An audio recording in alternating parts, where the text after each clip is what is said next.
Welcome to Out with Dan, the podcast that spotlights and examines the voices of LGBTQ+ authors, characters, and our allies.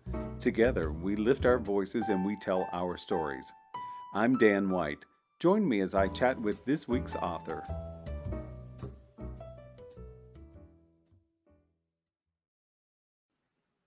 Hello and welcome back to Out with Dan. Today I'm excited to have two guests. I have Michael Bracken, who is an Edgar Award nominated and a Shamus Award nominated and a Derringer Award winning author. And we also have Stacy Woodson, who is a U.S. Army veteran and a two-time Derringer Award winning author. Welcome, Michael. Welcome, Stacy. Thank you. And we're also going to chat some about More Groovy Gumshoes, an anthology that Michael edited. So, Michael, you've written over 1,200 short stories. Do you write them in your sleep as well as your waking hours? I just make notes in my sleep. I love it. I will ask both of you this question because I think it's an interesting question. So, does a short story or a long story ever wake you up in the middle of the night? Michael's going to say yes, I'm sure. Occasionally, yes. Sometimes I wake up in the middle of the night with an idea, or more often a solution to a problem, a story that's in progress. It's like it's been percolating, and I don't know why, but at 3 a.m. it says, "Hey, I got the answer. You better write it down now." That's happened more than once. So yeah, I don't know if a full, kind of dovetailing on what Michael said, I've never had a full story form in the middle of the night, but writing coach told me once, if you have a plot problem, to try to think about it without any expectation before you go to bed. And oftentimes the subconscious will give you a gift. So be ready. I love that. Yeah. I love that. So I try to do that. And sometimes it does. And sometimes I wake up and I still have the same question. But it makes you feel like you have some kind of measure of control over the muse, right? Which we all want the illusion of anyway. So yeah. That would you look at your notes in the morning and go, "What does that mean?" I have done that where I've written notes in the middle of the night. I just think it's the best thing ever. I've scratched it down and I've woken up the next morning going, I know I felt it was brilliant, but I can't even decipher what this is. It's bad. So yeah. I find sometimes I'll scratch a note down and then try to read it later on, and I'm like, wow, you really need to go back to school to learn to spell because this is poor. Do you find writing, I know, Michael, this is a question I think that you will say yes. So is there a big difference between writing short stories and longer stories? Yes. He gave me the answer in the question. Well, yeah, and I sort of changed my question when I was asking it. So, are there a lot of differences between shorter and longer, say a full-length novel? Is there a big difference between them? One of the biggest differences is the amount of space you have to play things out. In a novel, you may take 2 or 3 pages to describe a character or a character's background or some interesting tidbit. But in a short story, you have to cram that into a sentence or two. So you really have to be more concise. And then the second thing is a short story generally has a singular plot, singular theme, where in a novel you can go and you have subplots or multiple themes that you can weave together. So you really need to be concise with short fiction. Stacy, you feel the same way? So, oh yeah, absolutely. Michael's my mentor. Of course I do. He brings up some excellent points. Barb Goffman said something once that really resonated with me. It was, a short story is about one thing. And a novel is about, you'll have a plot and a subplot. And I do believe, though, and oftentimes people don't realize that short fiction can have a character arc and can have high stakes and can have emotional resonance. But to Michael's point, there's an economy of words that need to happen. So you have to find the thing that elicits that you with very quickly, so you're pulled into the story. So I think that that's important to point out. I also think that you come to a story where you're really good at novels and you might find short fiction difficult, or it's the opposite. And I know for me personally, I love short fiction. I have written longer works. I know Michael's written novellas as well, and novels. But I think that my resting state short fiction, I think novels are difficult because I'm constantly looking for that economy of words out of habit. How can I say this more quickly? But then the challenge you run into is not to fatigue the reader when you're writing so tight over a longer work, because you need those resting moments in between. So I think both skills are unique. I think you can do both, but you just have to understand how you come to story when you start, and leverage your strengths as you're writing those pieces.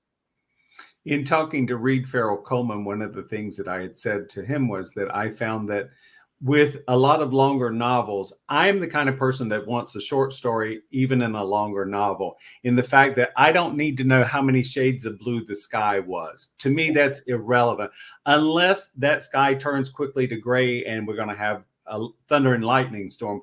That might be a relevant thing. Otherwise, I'd rather just have the economy of the story. I want the story to speak to me. And I think that's one of the things about reading short stories that I love about that genre is I'm getting right into the story. I'm not waiting around to figure out how the shoe was tied or anything. I just need to know whether the shoe was tied or not, whether the character trips over his shoelaces, and just get on with the story, because that's what I want. I want the meat, not the bone. Yeah, no, I agree with you wholeheartedly. And it's difficult because as a reader, sometimes I get frustrated when I think a novelist in particular doesn't know where they're driving, if you will.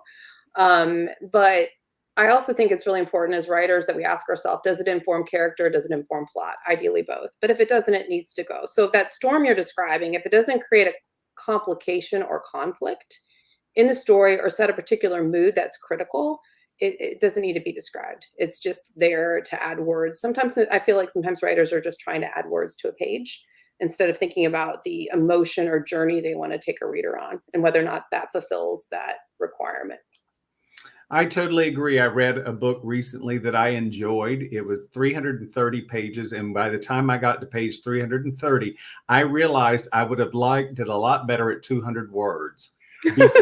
What I discovered was that, a lot of authors, and I'm not saying this a bad thing, but a lot of authors concentrate on the word count.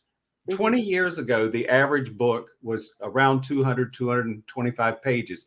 Now the average book is 300 to 350 pages. And there are some authors who can fill up 350 pages that will bring tears to my eyes on every page. And some authors, I'm like, oh, we could have really edited this way, way down.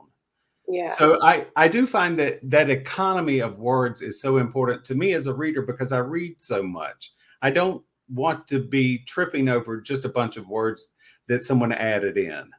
No, I agree. I'm hijacking. I just want to make one more comment. I know Michael probably wants to hop in, but I always a couple guiding principles when I write. I always ask myself or say to myself, give them a reason to care. Like, why do they care about this character? They don't have to be a hero, but give them something that connects us to that person. I mean, I wrote about a pyromaniac one time that desperately wanted to please his mother, and so there's this connection in that way.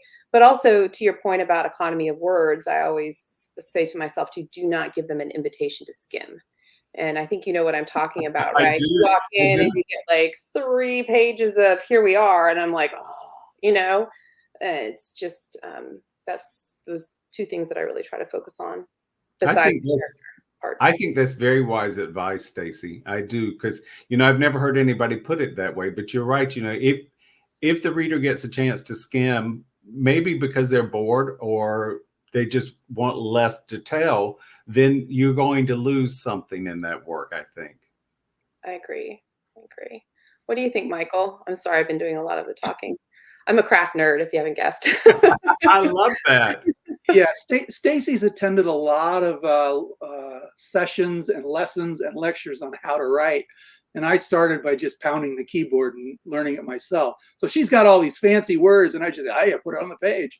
I will say he's being very I will say I was at a BoucherCon poolside with him, and he had 2 acceptances while I was sitting there. So that's his life. So, he says that, and yet as he's looking at me, I'm like, well, how many did come in during the course of our conversation, right? Besides editing and all that, he's a prolific writer, and that actually happened. So. Well, and I'm so glad you pointed that out, Stacy, because you and Michael are much better friends. I've met Michael, and I will meet both of you next month in person again. But yes, I think Michael was being a little shy about, you know, how he puts this stuff together. So to switch gears a little bit, is it easier to edit or write? Do you get a huge thrill out of one versus the other? I think they are similar but different skill sets. As a writer, my goal is to tell the best story I can tell. As an editor, my goal is to help the writer tell the best story they can tell, in part. And secondarily, as a magazine editor and anthology editor, I'm also trying to make sure the story is appropriate for what I'm doing. So if the story is inappropriate, you know, a children's story come into my hard-boiled PI anthology, it might be brilliant or it might not, but there's no amount of work I can do to it that's going to make it appropriate. So there's a certain element of starting with, is it appropriate or can it be appropriate? And then helping the writer get to the point where it's the best story possible.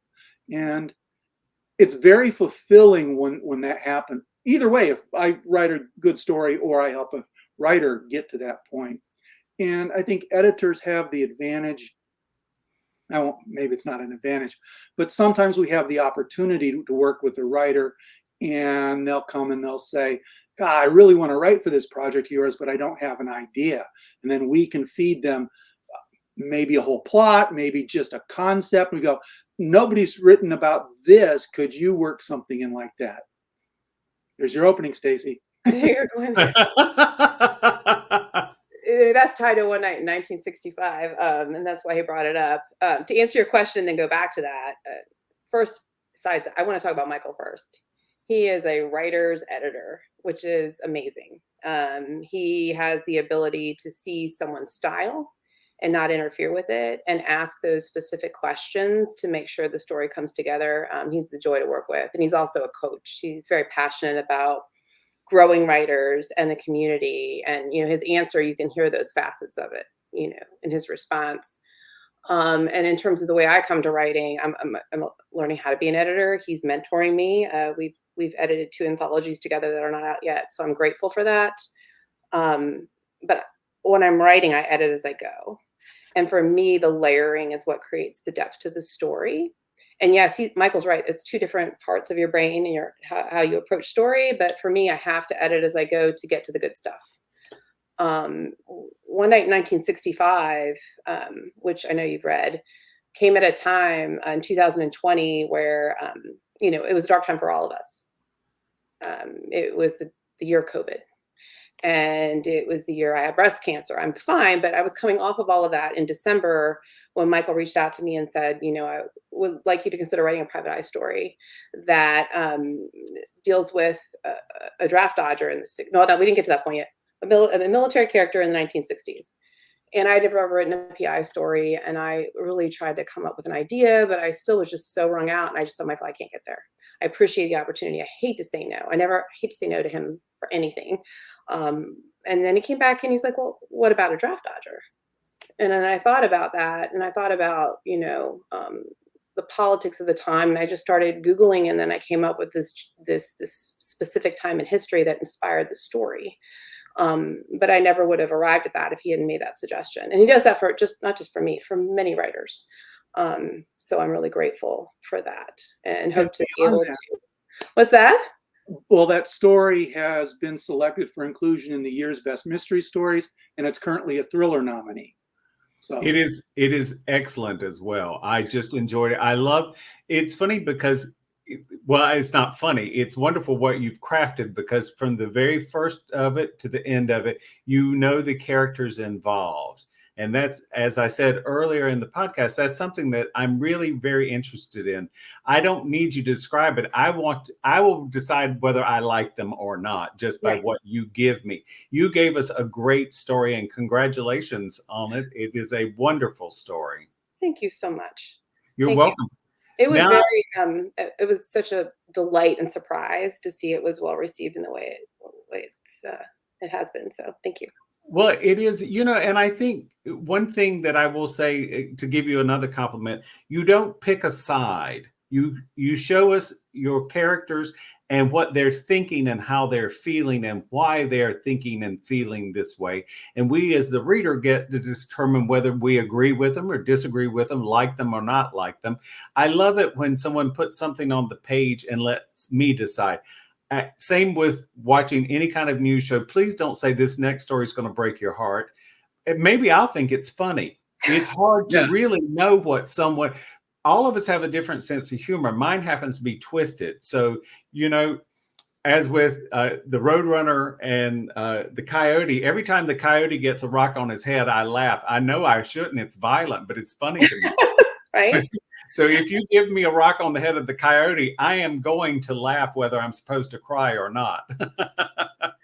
Well, I appreciate you saying that. It's such a wonderful compliment, and I'm happy that it resonated with you in that way. I served in the military, and my dad actually volunteered to serve. He served in Vietnam.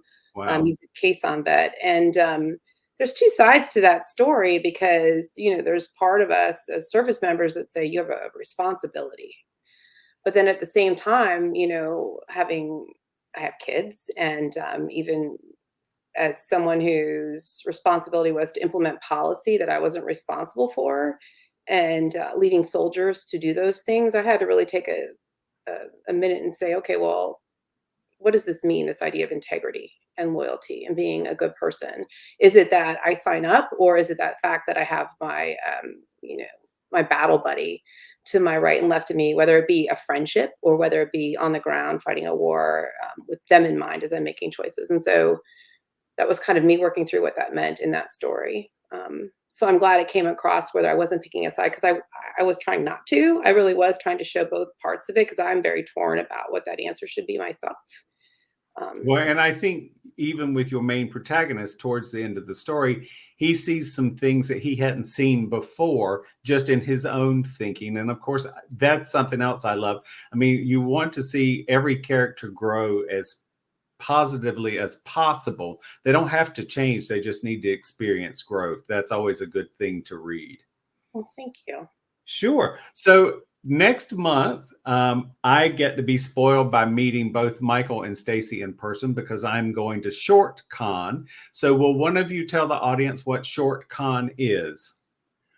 Short Con is a one-day writing conference specifically for writers of short mystery fiction.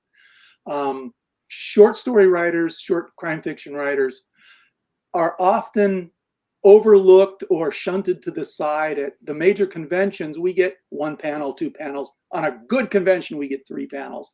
And the conferences, the actual writing conferences, rarely have any panels or discussions or workshops specifically for writing short crime fiction. So we put together a conference where we're not going to be talking novels. We're talking short stories, how to write them. Brendan Du Bois is a multiple award-winning writer and he also writes novels, a couple of New York Times bestsellers. But we have him for his short stories. And he's going to talk about how to write a short story.